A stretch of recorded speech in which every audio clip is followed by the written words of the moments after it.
నమస్తే, నేను Prem. Welcome to Khyati connects. కుటుంబ పెద్ద చనిపోయాక భూమి పేరు మార్పిడి కోసం రెవెన్యూ ఆఫీసుల చుట్టూ కాళ్లు అరిగేలా తిరగాల్సిన అవసరం ఇక లేదు. అవును, ఆంధ్రప్రదేశ్ ప్రభుత్వం రైతులకు, భూ యజమానులకు ఊహించని రేంజ్ లో ఒక భారీ గుడ్ న్యూస్ చెప్పింది. వారసత్వంగా సంక్రమించిన వ్యవసాయ భూముల బదలాయింపు ప్రక్రియలో కాలయాపనను, అవినీతిని అరికట్టేందుకు ముఖ్యమంత్రి చంద్రబాబు నాయుడు నేతృత్వంలోని కూటమి ప్రభుత్వం అత్యంత ప్రతిష్టాత్మకమైన నిర్ణయం తీసుకుంది. ఇకపై వారసత్వ భూముల రిజిస్ట్రేషన్ ప్రక్రియ పూర్తయిన వెంటనే ఎలాంటి అదనపు దరఖాస్తులు లేకుండా, ఎవరికి లంచాలు ఇవ్వాల్సిన అవసరం లేకుండా ఆటోమేటిక్ గా రెవెన్యూ రికార్డుల్లో పేరు మారిపోయే సరికొత్త ఆటోమిటేషన్ విధానాన్ని ప్రభుత్వం అమల్లోకి తెచ్చింది. అసలు ఈ కొత్త టెక్నాలజీ విధానం ఎలా పనిచేస్తుంది, దీని ద్వారా రైతులకు ఎలాంటి ప్రయోజనాలు చేకూరబోతున్నాయి అనే పూర్తి వివరాలు ఇప్పుడు చూద్దాం.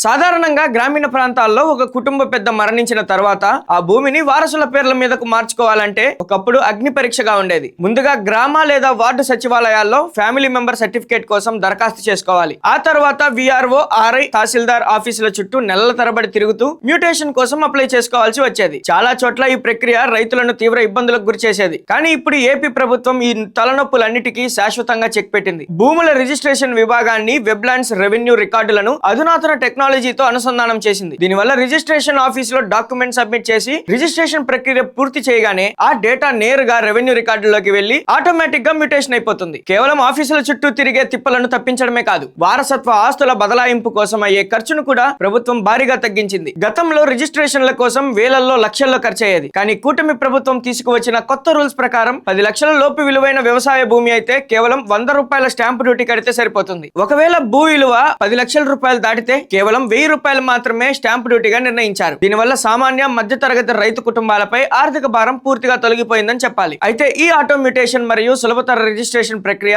సుజావుగా సాగాలంటే ప్రభుత్వం ఒక చిన్న కండిషన్ కూడా పెట్టింది. కుటుంబ పెద్ద రాసిన వీలునామా గనుక ఉంటే నేరుగా రిజిస్ట్రేషన్ మరియు ఆటోమిటేషన్ జరిగిపోతాయి. ఒకవేళ ఎలాంటి వీలునామా లేకుండా పెద్దలు మరణిస్తే మాత్రం రిజిస్ట్రేషన్ చేసుకునే సమయంలోనే ఫ్యామిలీ మెంబర్ సర్టిఫికేట్ ను అధికారులకు సమర్పించాల్సి ఉంటుంది. దీనివల్ల భవిష్యత్తులో అక్రమ రిజిస్ట్రేషన్లు జరగకుండా, ఎలాంటి కుటుంబ తగాదాలు రాకుండా పక్కాగా హక్కులు బదిలీ అవుతాయి. ఈ చారిత్రాత్మక నిర్ణయం వల్ల ఆంధ్రప్రదేశ్ లోని లక్షలాది మంది రైతులకు పూర్తి స్థాయి భూ హక్కులు చాలా వేగంగా లభిస్తాయి. పట్టాదారు పాస్ పుస్తకాలు సకాలంలో చేతికందడం వల్ల ప్రభుత్వ పథకాలు, పీఎం కిసాన్ నిధులు, పెట్టుబడి సాయంతో పాటు అత్యవసర సమయాల్లో బ్యాంకుల నుండి పంట రుణాలు పొందడం రైతులకు ఎంతో సులభతరం అవుతుంది. భూ పరిపాలనలో గుడ్ గవర్నెన్స్ కు అద్దం పట్టేలా ఏపీ సర్కార్ తీసుకున్న ఈ ల్యాండ్ మార్క్ నిర్ణయం